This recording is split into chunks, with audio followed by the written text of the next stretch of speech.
Ooh. Oh, da do, da do, da do, da da. Ding, ding, da dang, dang, da. Sing, da, da, ra, ba, ba, ra, da, ra. Ooh, na, na, na.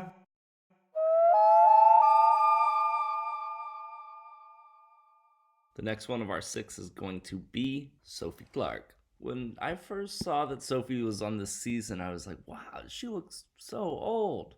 I mean, that's kind of the reaction to a lot of these people, but the people that played a long time ago, you expect them to be old. But I just couldn't believe, I was like, I thought she was like in her early 20s when she played the game at first.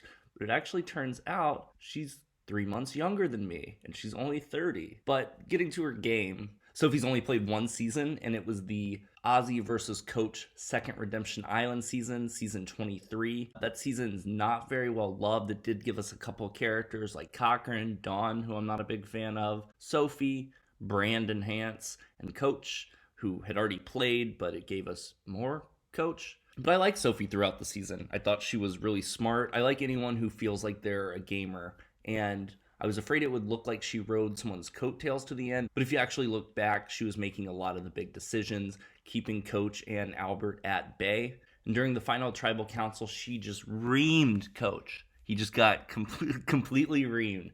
I think that he thought he had it in the bag, like another not winner that we're going to be talking about in season 25. And she just completely annihilated him. So did the jury. He was definitely not seen as a mastermind, which he thought that he was. It was kind of cult-like. But I'm excited to see Sophie again. And it kind of goes to show how good this cast is.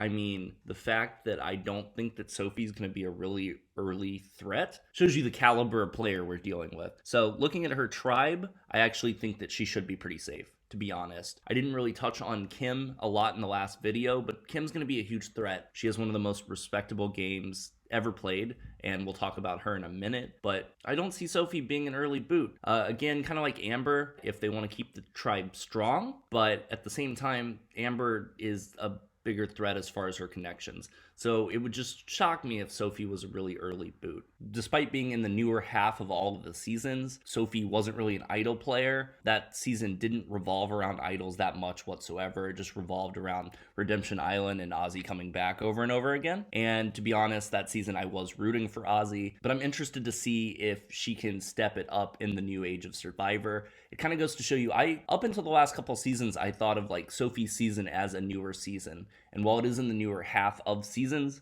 the game's clearly changed so much since she played. So I'm excited to see how she does. Next up, we got Kim Spradlin. Kim Spradlin, Wolf. Wow, you go, girl. I am extremely excited to see Kim play again. She's considered one of the best winners of all time. She played a magnificent game, but to be honest, it was kind of like Rob in season 22, where it was such a good game that it wound up being boring. Now, I think Worlds Apart gets a lot of hate, understandably so, but I don't think it was the Worlds Apart twist necessarily that really messed up the season. I actually think the idea of Worlds Apart is really, really interesting. It's a great concept. But the fact that they split it by gender, it just ruined the concept for me. You know, it's boys versus girls. They hadn't done that in quite a while, and it just seemed completely unnecessary for this twist. And then on top of that, I think that created issues as far as the merge, because of course they're going to stick by gender lines. And this whole season I admired Kim's game, but I was for Troyzan. A lot of people just remember Troyzan from Game Changers, but Troyzan, there's a reason he was in Game Changers. He played so hard. I thought it was weird that they cast a guy named Tarzan and a guy named Troyzan in the same season, but Kim played such a good game. And I actually think she has a really good chance in this season because look at her tribe. Look at her tribe. I mean, Kim's seen as a huge threat, but Amber, Sandra, Sarah, Tony, Tyson, even if people are smart, even Yule, those are such bigger threats, or at least more apparent threats. And the fact that some of those have played multiple times, have played more recently with Sarah, Tony, Tyson, Sandra, I think that Worlds Apart is kind of a standalone season, and despite the fact that everyone respects her game, she doesn't seem to have as many connections within the game as a lot of these other people, and so I could see her working her way in. And then the fact that her social game is so on point, I can really see her making a run. And she was amazing in her jury speech. I would be afraid to sit with her at the end. And she's one of the only people from Worlds Apart to get the chance to play again, which is a testament to how good her game was. Kat being included, Troyzan being included, but the fact that so many people respect her game and remember her game, despite that being looked at as such a bad season, is really a testament to how well she played the game. So I'm definitely glad she's back. Can't wait to see what she does. I think she'll definitely make it at least to the second half of the game. Next up, we've got DeniseStapley from season 25 Philippines. I'm pumped to see Denise back. I really admired her game. Again, I feel like I keep saying this with this 6, but I was rooting for someone else in her season, that being Malcolm. And if Malcolm had won, it would be awesome to see him come back, but he has gotten 2 other chances since then. But I like Denise throughout. Denise and Malcolm were the underdogs. She's actually the only person in Survivor history to attend every single tribal council through the finale. So that's a testament to her game. The fact that she was able to get through 16 tribal councils and wind up as the sole survivor, it's incredibly impressive. And then she picked Malcolm off at the end, but who can blame her? I think that Malcolm would have won, but she was definitely an admirable winner. I wish it had been her and Malcolm at the end. I would have loved to see them go up against each other. I actually think she still would have had a really good chance of beating Malcolm at the end, but I think that Mike Skupin in his mind had that he was going to win. I mean, he was from season 2, he fell in the fire, he came back, he made it to the end, and then Denise just winds up beating him. And I think that people underestimated her throughout. And the fact that Malcolm and her made it to Final 4 is insane. But it comes back to the Matt Singh theory that when there are 3 tribes going into the merge, it can actually be beneficial to be the one of the 3 tribes with the fewest members, because the other 2 are going to be competing, so they're going to be vying for your vote. So that allows her and Malcolm to pivot if they want to between the 2 other opposing tribes. And she's the oldest female cast member, and maybe the oldest cast member. She's only 49. She looks a lot older than that. She looks really physically fit. So let's take a look at her tribe. I think she's got a great shot here. I mean, look, Boston Rob.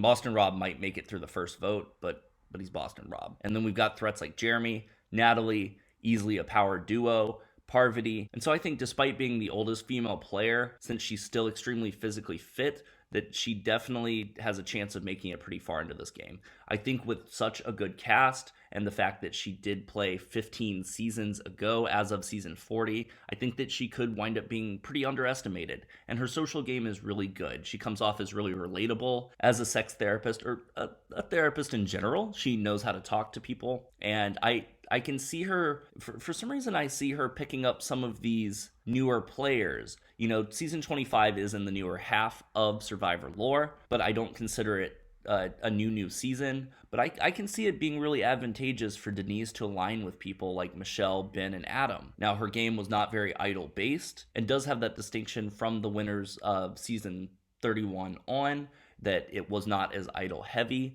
So I hope she's able to adapt to that. I could see her getting picked off by an idol, but I'm really excited to see her play. I think she has a really good shot of at least making it to the merge. Shifting back to the red tribe, we've got Tyson Apostille. I am so pumped to see Tyson play again. He's one of 6 people, not 5, 6, who after this season will have played the game 4 times. In Tocantins, he got that tribal council where he is so cocky towards Sierra and gets picked off.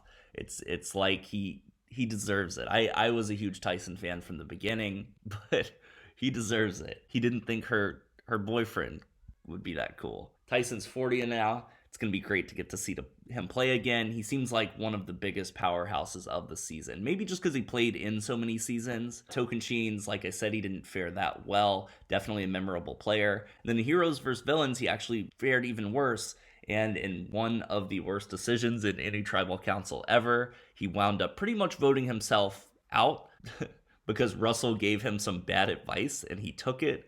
So I was surprised that they let him play again in Blood vs. Water, but I was so glad they did. I'm sorry guys, but I forgot that he won Blood vs. Water until I went back and watched it. But he beat Monica and Jervis at the end. It seemed pretty obvious there. Monica definitely gave a really good jury speech, but Tyson just seemed like the powerhouse of that season. And then, funny little side story, after season 31, Second Chances, I actually got a chance to meet Tyson and his girlfriend, or I believe it was his wife at the time, who played with him. It's this kind of falls into the story because I still don't remember her name. But I met Tyson. I asked his, who I believe is now his wife, to take a picture of me and Tyson. And when I started to hand her my phone to take a picture, he was like, she played too. I was like, oh, I'm sorry. Like, am I supposed to ask her to be in the picture too? I just want a picture with you, Tyson. And then I had a buff with me that I got him to sign, and he was like, this isn't even my buff. This isn't even from my season. And so yeah, that's my personal story of embarrassing myself in front of Tyson. Despite doing that, I'm still a huge Tyson fan, and I like that in person he kind of acted like he does on the show. He was very quippy, very sarcastic. So let's take a look at Tyson's tribe. We've already talked about this tribe quite a bit, so I'm not going to go over it for too long. But Tyson is a huge threat. But we've got a bigger threat in Tony as far as guys go. And then being on a tribe, Sandra, Sarah, Amber. I think that if Tyson is able to maneuver his way socially, possibly find some idols, he's the only person in Survivor history to be willing to go to a rock draw with an idol in his pocket. So it's those kind of risky moves that could really take him far in the game. And he falls under the category, obviously, of a player who won after losing. He lost 2 seasons, won his 3rd, and then we're about to see how he's going to fare in his 4th. And then he's also a player that was beaten by Sandra in season 20. So the two of them have played before in a previous season. They were both on the villain's tribe, but she, at that time, didn't really necessarily have strong alliances. She was kind of sticking with Boston Rob, so in that way they're an alliance. But I don't know if that pre-season 40 connection is really going to come into play. But Tyson, top 5, rooting for you, man. Tony Vlachos. Oh my God. I've got to say, this is the person, I'm not going to reveal that this is the person that I'm rooting for, number 1. Like I said, I'm going to do that in the 3rd part of this series. But he's the person, even over Ethan, over Rob, that I'm most excited to see come back. But I'll be honest, season 28, I actually didn't like it till I went back and watched it. I loved Tony in the season, but there were medevacs in the season. It was a final 2 instead of a final 3, which was really odd. I believe that was because of the medevacs, so they had to stretch it out. And I did not like the fact that Tony had the overpowered idol that he could use after the votes. And I still don't like that fact. I do like the way that he played it. He just had his bag of tricks. And I gotta ask you guys something. Do you want me to speak Lama to you?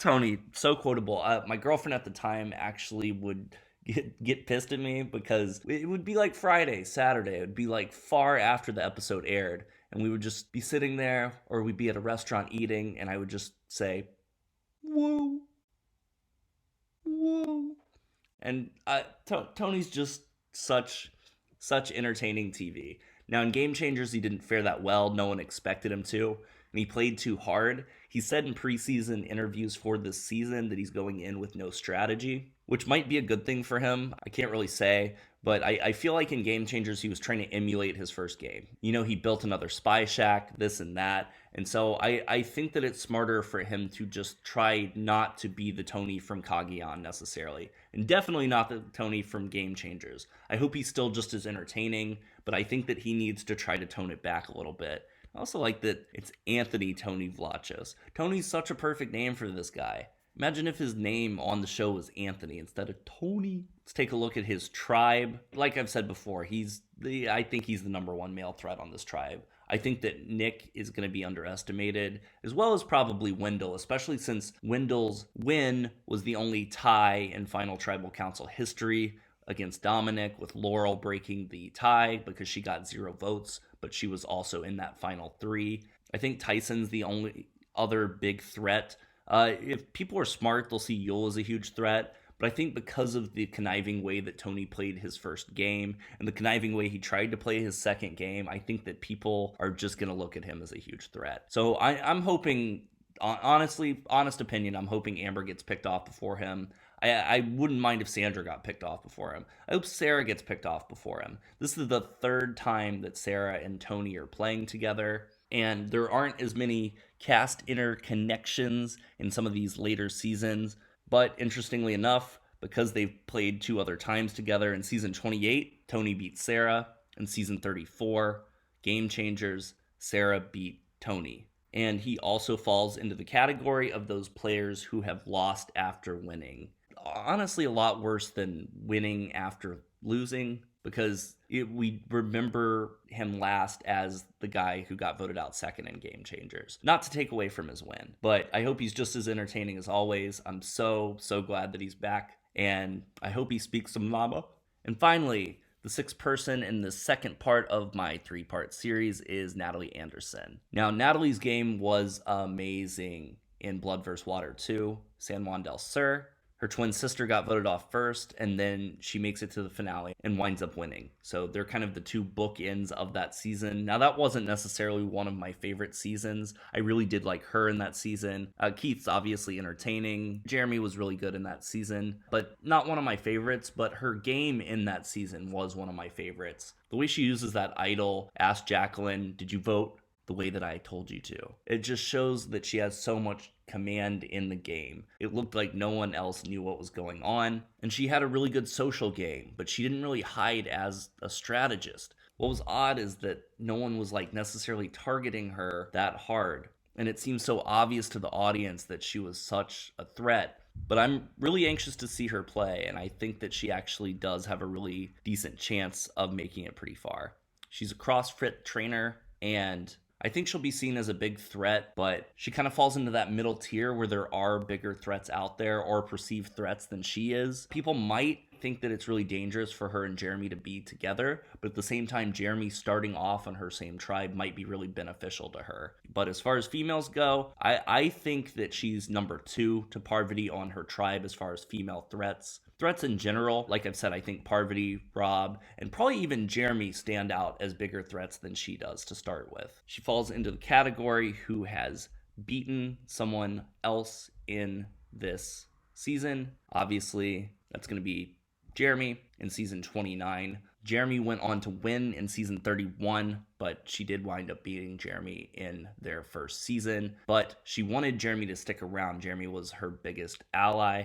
And so I think that they will wind up sticking together throughout this season and be seen as a duo. They're really one of the only 2 perceivable duos. We don't know what some of the pregame alliances are. Rob and Amber, Rob and Sandra, those are the biggest duos. I don't think that Tony and Sarah will necessarily be seen as a duo because they've beaten each other, and then Tony wound up betraying Sarah and clapping when she got voted out. So I don't really know that they'll necessarily work together. But yeah, thank you guys so much for watching. If you guys could please like, comment, subscribe, get this channel off the ground, it would be greatly appreciated. And I'll see you guys in part 3, where we'll go over the final 7 winners, all from the 30s, season 31 through season 37 straight. But thank you guys, and peace out.